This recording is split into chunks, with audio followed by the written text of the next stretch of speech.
కడుపులో ప్రెషర్ అనేది ఒత్తిడి అనేది ఎలా పెరుగుతుంది.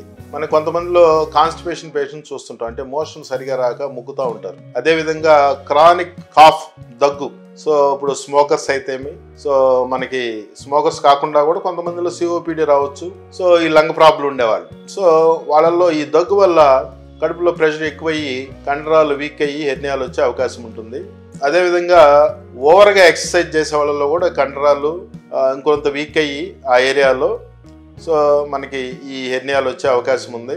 సో అదే కాకుండా మనకి వంశపారంపర్యంగా కూడా మీ వంశంలో ఎవరికన్నా హెర్నియాలు ఉంటే వాళ్ళకు కూడా మనకి హెర్నియాలు వచ్చే అవకాశం ఉంటుంది. సో ఇవే కాకుండా మనకి రెగ్యులర్గా మనం చూసే హెర్నియాల్లో ఇన్సిషనల్ హెర్నియాలు అంటాం. అంటే ఇంతకుముందు ఏదన్నా ఆపరేషన్ జరిగినప్పుడు కండరానికి కడుపుకు సంబంధించి ఆపరేషన్లు జరిగినప్పుడు సో వాళ్ళల్లో కుట్లు సరిగా అతుక్కోకుండా అక్కడ ఉబ్బుగా బయటికి రావచ్చు.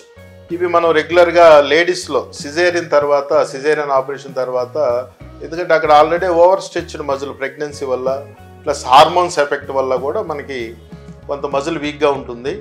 సో అప్పుడు ఆపరేషన్ చేసినప్పుడు అతుక్కునే ప్రాబ్లమ్స్ లేదంటే ఇన్ఫెక్షన్స్ వచ్చినప్పుడు ఈ ఇన్సిషనల్ హెర్నియాలు వచ్చే అవకాశాలు ఎక్కువ ఉంటాయి.